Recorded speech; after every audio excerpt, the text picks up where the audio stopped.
UCC पर धर्मगुरुओं ने मुखर होकर बोलना शुरू कर दिया है। हमने भी अलग अलग धर्मों के धर्मगुरुओं से बात की। देखिए, प्रधानमंत्री ने अपनी रैली में साफ तौर पर कहीं ना कहीं ये साफ कर दिया कि अब आने वाले समय में यूसीसी एक बड़ा मुद्दा होने वाला है। उसके साथ ही यूसीसी को लागू करने की बात कही है प्रधानमंत्री ने कहा कि जब देश एक है तो कानून कई कैसे हो सकते हैं, उस पर अब घमासान छिड़ गया है। जहां कई राजनीतिक पार्टियां इसका विरोध कर रही हैं, वहीं कई समाज भी ऐसे हैं जो यूसीसी का विरोध कर रहे हैं। उसी के मद्देनजर आज हम बातचीत करने आए हैं हाजी सलीस के साथ। जिस तरीके से यूसीसी का मुद्दा एक बार फिर से उठा है और बीजेपी के एजेंडे में ये मुद्दा आज का नहीं है, और प्रधानमंत्री ने अपनी हाल ही की भोपाल रैली से कहीं ना कहीं इस बात का एक वो भी दे दिया है, तो क्या कहना? देखिए, यूनिफॉर्म सिविल कोड का जो मुद्दा है ना बीजेपी का है ना बीजेपी के हाथ का है। ये भारत के संविधान में आर्टिकल 44 में जिस तरह से दिया गया था कि स्टेट जो हैं वो कॉमन सिविल कोड बनाने के रास्ते में कोशिशें करेंगी। हालांकि बुनियादी हुकूक में जो है आर्टिकल 25 में ये कहा गया है कि जो हर व्यक्ति जो अपनी धार्मिक आस्था के साथ इस देश के अंदर रह रहा है उसको अपने इच्छा अनुसार उस धर्म के स्वीकार, प्रचार और प्रसार का अधिकार है। अब रह गया कि बीजेपी ने इसको सिर्फ एक पॉलिटिकल इशू बनाया है। अगर बीजेपी इसको ये चाहती है कि कॉमन सिविल कोड नाफिज हो इस मुल्क के अंदर, तो मुसलमानों को मैं बहुत अफसोस के साथ कहना पड़ रहा है कि मुस्लिम पर्सनल लॉ बोर्ड ने इसके विरोध का बीड़ा एकदम से क्यों उठा लिया। मुस्लिम पर्सनल लॉ बोर्ड को सबसे पहले तो पूछना चाहिए था कि कॉमन सिविल कोड का मसौदा क्या है। कॉमन सिविल कोड शब्द का विरोध और उसकी प्रशंसा करना ये कितनी मूर्खतापूर्वक बात होगी जब तक उसका पूरा खाका ना आ जाए। हिंदुस्तान विभिन्न धार्मिक आस्थाओं, विभिन्न क्षेत्रीय अपनी जो सोशल एक्टिविटीज़ हैं उसके ऊपर आधारित एक देश है। अब इसमें कौन सा वो कॉमन सिविल कोड लाना चाहते हैं, पहले ये सामने आना चाहिए, फिर उस पर पूरे देश में चर्चा होनी चाहिए, फिर उसका समर्थन या विरोध होना चाहिए। हम मरा नहीं उससे पहले रोना शुरू कर दिया, और यही बीजेपी और आरएसएस चाहती है कि इसकी मुखालफत में अक़लियतें निकल करके सामने आए ताकि हम वोट की राजनीति करके वोट बैंक को यूनाइट करके हम वोट हासिल करने में सफलता प्राप्त कर सकें। तो हमें तो पूछना ये चाहिए कि भाई अगर वाक़तन आप कॉमन सिविल कोड लाते हो, हमने तो इस्लाम के एक बहुत बड़े पार्ट को जब भारत में रहने का निर्णय लिया और भारत के संविधान पर अपनी आस्था व्यक्त की, तो इस्लाम के बहुत बड़े पार्ट को हमने त्याग दिया, हमने उस कड़वे घूंट को पी लिया। अब आप कौन सा, क्या हमारी इबादत पूरे देश के अंदर सबकी एक हो जाएंगी? ये नामुमकिन है, ये हो ही नहीं सकता है। तो हमारे को जो डर दिखाया जा रहा है वो बेवजह की बातें हैं। कुछ मुद्दे हो सकते हैं जिनको लाएं वो, कि मसलन 4 शादी, तो 4 शादी कौन कर रहा है? आज हिंदुस्तान में एक पत्नी रखने की लोगों के पास हैसियत नहीं है, 4 पत्नियां कहाँ से रखेंगे? और फिर इस्लाम ने ये उस ज़माने में उस चीज़ को कहा था जब मैन टू मैन जंग करते थे, मर्द कत्ल कर दिए जाते थे, औरतें दासियाँ बना ली जाती थी, उनका शोषण होता था, तब इस्लाम ने एक फ़लसफ़ा दिया कि नहीं, इनको दासी नहीं बनाओ, इनको अगर तुम रखने की हैसियत में हो तो तुम इनसे शादी कर लो और इनको अपने साथ रखो। और दूसरी चीज़ ये है कि अगर पत्नी मर जाती है तो अब उसको दूसरे विवाह कर लेना चाहिए। तो इसमें कौन सी ऐसी बात है? और मैं ये समझता हूँ जहाँ तक कि 2 बीवियों का भी चलन इस्लाम में इस वक्त वर्तमान में नहीं है, क्योंकि हैसियत नहीं है मुसलमानों की। हालत डॉक्टर राजेंद्र सिंह सच्चर ने जो प्रस्तुत की है देश की पार्लियामेंट के अंदर, उसमें हम दलितों से भी पिछड़े हुए हैं। हम पर यह बेवजह की बातें हो रही हैं कि साहब ये 2 एक से अधिक पत्नियां रखते हैं। अरे उन पत्नियों, उन औरतों का सम्मान जिनको रखैल बनाकर रखा जा रहा है एक संप्रदाय के अंदर, उनके लिए क्या सरकार कर रही है? अगर हम पत्नी बना के 2 रख भी रहे हैं तो उसमें औरत को हम सम्मान दे रहे हैं या रखैल बनाकर तुम सम्मान दे रहे हो? तो ये तमाम ऐसी चीज़ें हैं, इसका सामने आना चाहिए और उसके बाद इसका विरोध और समर्थन होना चाहिए। अभी कबल वक्त होगा कि हम कॉमन सिविल कोड की, हम यूनिफॉर्म सिविल कोड की मुखालफत करें। इस वक्त जो व्हाट्सएप पे, फेसबुक पे चल रहा है कि साहब आप ये फार्म भर के भेजें, हम क्या फार्म भर के भेजें? हम क्या लिखें?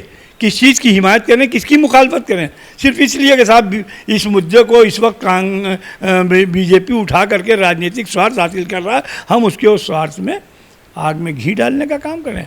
वैसी जैसे नेता हैं जहाँ इस मुद्दे पर लगातार लोगों को भड़काने का कहीं ना कहीं काम कर रहे हैं, जहाँ भी खाका भी नहीं आया है इसका और उसके पहले ही प्रोपोगंडा शुरू हो गया। उनका कहना है कि अगर ये सिविल कोड आता है तो उसके बाद मुसलमान खतरे में आ जाएगा, उनका मजहब खतरे में आ जाएगा। तो ऐसी कोई बात आपको समझ में आ रही है? अगर ये लाया गया ये यूनिफॉर्म तो इस पर कोई इसके बाद क्या मुस्लिम खतरे में आ जाएंगे? ओवैसी साहब हों या उस तरह के दीगर लोग हों जो आरएसएस के एजेंडे पर काम कर रहे हैं, जो मुसलमानों को भय दिखा रहे हैं।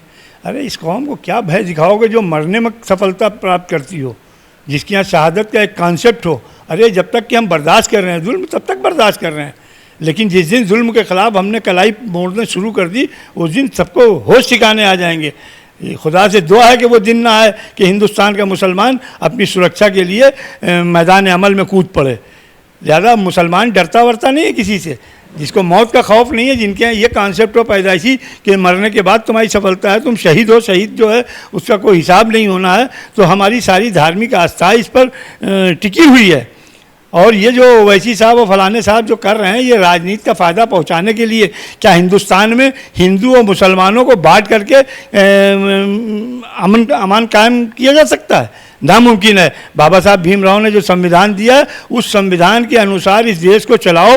अगर हमें इस्लामी नियमों से बहुत बड़ा मोहब्बत और प्रेम होती तो हम पाकिस्तान चले गए होते। हमने जिन्ना और पाकिस्तान को ठोकर मारी, हिंदुस्तान और गांधी को अपना लीडर, हिंदुस्तान को अपना देश माना, तो यहाँ के संविधान पर हमने आस्था व्यक्त की है। अब उस संविधान में अगर कोई सुधार की प्रक्रिया आ रही है तो वो सुधार की प्रक्रिया का खाका आए बगैर हम उसका विरोध और उसका समर्थन क्यों कर रहे हैं, ये एक सवाल है हमारा। ओवैसी साहब हो या कोई भी हो या पर्सनल बोर्ड हो, उनको इस पर सोचना चाहिए। पहले तो उस खाके को मांगे कि जिस खाके का क्या परिवर्तन करना चाहते हैं मोदी साहब। क्या पूरे देश के अंदर एक सी पूजा होने लगेगी, सब लोग नमाज पढ़ने लगेंगे या सब लोग आरती मूर्ति करने लगेंगे? कि हिंदू समाज के अंदर आर्य समाज मूर्ति पूजा का विरोधी है। देखिए, यूसीसी पे हम लगातार लोगों से उनकी प्रतिक्रियाएं ले रहे हैं और इसी मुद्दे पर हम हिंदू धर्म गुरु के पास आए हैं, पंडित के दुबे पद्मेश जी के पास, जो कि जाने माने हैं। उनसे जानेंगे कि उनको क्या लगता है कि जैसे दूसरे संगठन यूसीसी को एक खतरे के तौर पर ले रहे हैं, क्या लगता है कि हिंदुओं के लिए भी ये जो यूसीसी है वो खतरनाक है? जब कोई नई चीज़ आती है तो उसमें भय भी होता है, स्वार्थ भी होता है। तो कुछ के मन में भय हो सकता है, कुछ को लगता है कि इसके साथ लाभ हो सकता है। लेकिन एक देश है तो एक कानून होना ठीक है। हो सकता है उसमें कुछ लोगों को तकलीफ़ हो, कुछ लोगों को व्यवस्था में एडजस्ट होने में समय लगे, क्योंकि हम भारतीय परंपरावादी हैं, अपनी परंपराओं के साथ जुड़े हुए हैं, तो उनकी परंपराओं के साथ कहीं न कहीं तालमेल न बैठा है ये कानून। लेकिन धीरे धीरे जब शुरुआत में चांदी का रुपया बदला और कागज़ का रुपया आया तो उसको एडजस्टमेंट करने में भी समय लगा। फिर उसके बाद धीरे धीरे मुद्रा में और परिवर्तन हुआ, तो सारा का सारा परिवर्तन आज आय कर के अंदर जो कंप्यूटर के माध्यम से परिवर्तन हुआ, उसमें निश्चित रूप से तमाम लोगों को परेशानी होती, क्योंकि कंप्यूटर प्राय गलती करता है। टैक्सेशन में जो है कि ये बहुत लंबा आपके पास बिल आ जाए, लेकिन धीरे धीरे 2-4 बार आप उनके पास भेजेंगे, बार बार करेंगे, परेशानियां से महसूस ज़रूर होंगी, लेकिन वो टैक्सेशन में फिर सुधार भी हो रहा है। तो इसी प्रकार से जब ये नया कानून आ रहा है तो उस नया कानून में कुछ संशोधन भी हो गए, कुछ सुझाव भी आएंगे, लेकिन देश इसमें भारत के हित में एक कानून एक देश ठीक है। देखिए, अभी हमने हाजी सुलेह से बात करी, उन्होंने कहा कि हमारे जो उनका जो कानून है, जो जिस कानून के तहत वो अपने मज़हब को मानते हैं, शरिया के तहत वो मानते हैं, उसमें हर चीज़ बेहद उम्दा है।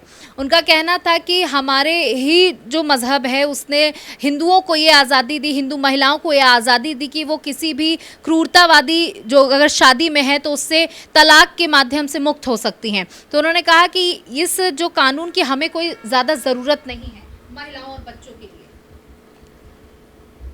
अलग अलग व्यवस्थाएं हैं। अगर पूरी तरह से किसी भी धर्म को देखा जाए तो कुछ चीज़ें हर धर्म में एक सी हैं। किसी धर्म में नहीं कहा जाता कि सत्य न बोलो, सत्य बोलना सब में कहा जाता है। माता पिता की सेवा करना सब में कहा जाता है। और जहाँ तक स्त्री और पुरुषों के अधिकारों की बात है तो समय समय पर तरह तरह के कानून बने। हमारे यहाँ भी तमाम प्रकार के संशोधन हुए, विवाह की पद्धतियों में परिवर्तन आए। गंधर्व विवाह भी होता था हमारे यहाँ और प्रतियोगी विवाह भी होते थे। तो इस प्रकार के समय के साथ में परिवर्तन होते आ रहे हैं। तो परिवर्तन के साथ एडजस्टमेंट करना थोड़ा सा कठिन होगा, लेकिन देखें कैसा है और उसमें संशोधन की भी मांग होगी, संशोधन की भी ज़रूरत होगी, तो सरकार को संशोधन भी करने पड़ेंगे। तो देखिए यहाँ पर हमारे साथ पंडित के दुबे पद्मेश जी जुड़े हुए थे, जिन्होंने कहा कि अगर पहले सरकार को मौका दिया जाए, पहले ड्राफ्टिंग होनी चाहिए, हमें समझना होगा कि इस बिल में सरकार क्या लाना चाहती है, क्या चीज़ें सामने आएंगी। उसके बाद अगर उनको लगता है कि उनके धन पर कोई कटाक्ष किया जा रहा है या किसी प्रकार के संशोधन की ज़रूरत है तो उस पर अपने विचार ज़रूर दिए जाएंगे।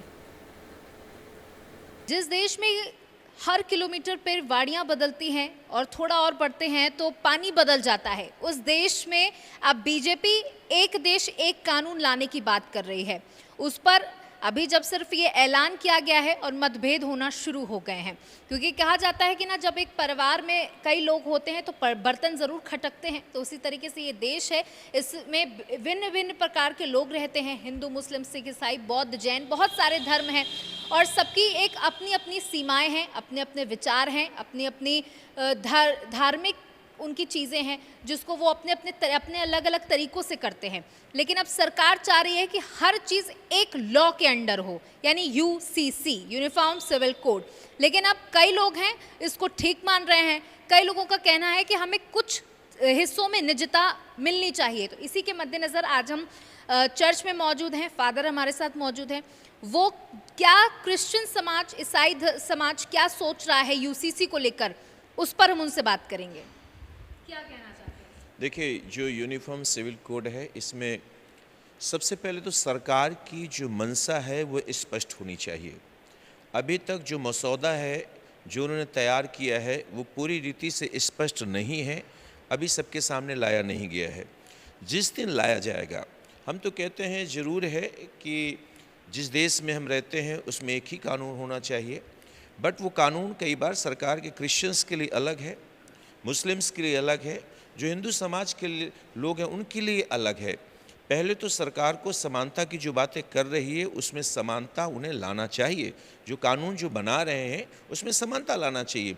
बहुत बार हमारे पास धर्म परिवर्तन की जो बात आती है, आप देख रहे होंगे कई भारत के अंदर कई प्रदेशों में जो धर्म परिवर्तन का कानून जो 3/5 लगाया गया है, कई प्रदेशों में नहीं लागू है। उत्तर प्रदेश में लागू है, हिमाचल में लागू, ऐसे कई जगह लगाया गया है। अब यहाँ पर उस कानून के तहत अगर आप देखें तो वहाँ पर लिखा हुआ है मौलवी, पादरी, कर्मकांडी। हम अगर किसी को प्रभु यीशु मसीह के सुसमाचार सुना देते हैं, हमारे ऊपर धर्म परिवर्तन का कानून लागू हो जाता है। लेकिन यही काम अगर कोई हिंदू व्यक्ति करता है तो उन पर वो कानून लागू नहीं होता है। हम चाहते हैं कि निश्चित ही जो ये यूसीसी लेकर आ रहे हैं उसमें स्पष्ट रूप से, ओपन रूप से वो चीज़ें चिन्हित की जाएं, बताई जाएं कि क्रिश्चियन समाज की भलाई के लिए कौन सी बातें हैं। आपका जो मंशा है वो स्पष्ट होनी चाहिए। हम इसके विरोध में नहीं हैं, हम खुद चाहते हैं जब एक देश भारत देश है, भले अलग अलग धर्मों के लोग हैं लेकिन देश तो हमारा एक ही है। जब देश एक है, उसी देश को उन्नति के लिए हम काम करते हैं तो निश्चित है हम उसके सपोर्ट में हैं, मगर उनकी मंशा स्पष्ट होनी चाहिए। देखिए, कई लोगों का इस पर कहना है कि क्योंकि 2024 के चुनाव आ रहे हैं और बीजेपी आम जन के मुद्दों से लोगों को भटकाने के लिए, महंगाई, भ्रष्टाचार जैसे मुद्दों से भटकाने के लिए इस बड़े बड़े मुद्दे ले आती है जो डिवाइड एंड रूल का काम करते हैं। क्या आप इस चीज़ से? देखिए, सरकार के बारे में हम लोग बहुत कुछ तो नहीं जानते हैं, लेकिन इतना तो ज़रूर है कि हम लोग जिस देश में रहते हैं, सरकार को जो भी नियम बनाने चाहिए सबको विश्वास में लेकर बनाने चाहिए, देश हित में बनाने चाहिए। जब ये देश हिंदू मुस्लिम सिख ईसाई, जब ये नारा लगाया जाता था कि आपस में सब भाई भाई, वो नारा आज पूरी रीति से लुप्त होता जा रहा है। हिंदू मुस्लिम सिख ईसाई भाई भाई तो हैं, बट आज एक खाई आपस में बन गई है। कोई हिंदू हिंदू कर रहा है, कोई मुस्लिम मुस्लिम कर रहा है। हम अपने समाज की बातें करते हैं, आज वो हमारे विरोध में बातें करते हैं।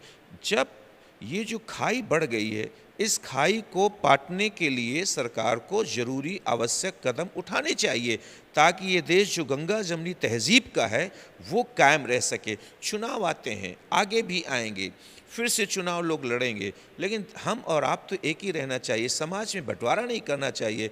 इस बात पर भी ज़रूर सरकार को ध्यान देना ज़रूरी है। अब रही बात ये कि जब जब चुनाव आते हैं तब तब सरकारें ऐसी चीज़ों को लेकर आती हैं, तो हर एक जगह ऐसा होता है। ये सरकार हो सकता है कुछ ज़्यादा कर रही हो, तो हम तो इस बात में कि सरकार के नियम और कानून जो हैं मनुष्यों के हित में होने चाहिए, ना कि हिंदू, ना कि मुस्लिम, ना कि सिख, ना कि ईसाई, पूरे समाज और देश के हित में होने चाहिए। देखिए, आपको जानकारी के लिए बता दें कि भारत में ही गोवा में यूसीसी लागू है और वहाँ पर सरकार का कहना है कि सारी व्यवस्थाएं बड़े ही सुचारू रूप से चल रही हैं, किसी को किसी प्रकार की दिक्कत नहीं है। तो बाकी राज्यों में ऐसा क्यों नहीं हो सकता? जब ऐसी बात की जा रही है तो बाकी राज्य के लोग इतना अखर क्यों रहे हैं? देखिए, भारत में गोवा में यूसीसी लागू है।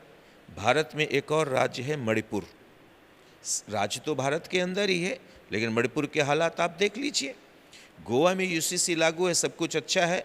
मणिपुर भी तो आपके अंदर आ रहा है, मणिपुर में भी तो आपके सरकार है। वहाँ पर शांति बहाली के लिए जो प्रयास किए जा रहे हैं, हज़ारों क्रिश्चियन, मैं ऐसा नहीं कह रहा हूँ क्रिश्चियन, हज़ारों इंसानों को मार दिया गया है। हम केवल क्रिश्चियन की बात नहीं कर रहे हैं, वो भी तो मणिपुर तो भारत के अंदर है। वहाँ पर क्यों इतनी अराजकता है? वहाँ पर क्यों खुलेआम लोग एक दूसरे के खून के प्यासे हो गए हैं? क्या सरकार को इसके बारे में ठोस कदम नहीं उठाना चाहिए? यूसीसी एक अलग बात है, शांति स्थापित करना, आपस में प्रेम स्थापित करना, ये फ़र्क बात है। सबसे पहले तो सरकार को यूसीसी के साथ साथ शांति और प्रेम को स्थापित करने की बात भी करना चाहिए। देखिए, सरकार का कहना है कि ये कानून सबसे ज़्यादा महिलाओं और बच्चों की सुरक्षा के लिए लाया जा रहा है। ऐसी चीज़ें लाई जा रही हैं जिससे महिलाओं के साथ भेदभाव ना हो, बच्चों के साथ भेदभाव ना हो। क्या लगता है आपको कि हर धर्म में जो अपने पर्सनल लॉज बना के रखे हुए हैं, उससे कहीं ना कहीं महिलाओं और बच्चों के साथ भेदभाव होता है? देखिए, ख़ास तौर से मैं तो ये कहूँगा कि सरकार को इस भेदभाव को ख़त्म करना चाहिए और बच्चे के प्रति जो है सरकार को ध्यान देना चाहिए। महिलाओं के प्रति आज महिलाओं का कहते हैं कि महिला युग आ रहा है, लेकिन वो कार्य वही कर रहे हैं। महिला अभी भी दबी जा रही है, कुचली जा रही है। ख़ास तौर से हम आप बताएं कि क्रिश्चियन धर्म के जितने भी अब महिलाओं पर कितना अत्याचार हुआ है, मारे गए, पीटे गए, चर्च तोड़े जा रहे हैं, महिलाएं बोल रही तो उनको भी प्रताड़ित किया जा रहा है। तो इस तरह का कार्य अगर सरकार यूसीसी ला रही है तो इसको हमें समान रूप से एक अधिकार देना चाहिए कि सब समान रूप से एक बने रहें। तो देखिए, हमने साफ तौर पर और बात करने की कोशिश की। लोगों का यही कहना है कि हमें इस यूसीसी पैटर्न से कोई दिक्कत नहीं है, लेकिन जो ड्राफ्टिंग हो वो हर एक धर्म को, हर एक इंसान के हक को ध्यान में रखते हुए की जाए। सिर्फ एक तरफ पलड़ा झुकाने के लिए या चुनाव में जीत हासिल करने के लिए ये बिल नहीं लाने देना चाहिए सरकार को। और अपने निजी फायदे के लिए जो खास तौर पर बात की जा रही है चुनाव का फायदा, उसको ना ध्यान में रखते हुए, सभी के पक्ष में ध्यान में रखते हुए इस बिल को लाए तो हर कोई इस बिल का स्वागत करेगा, क्योंकि भारत है, भारत में जो भी कानून होगा उसका हर एक देशवासी स्वागत जरूर करेगा।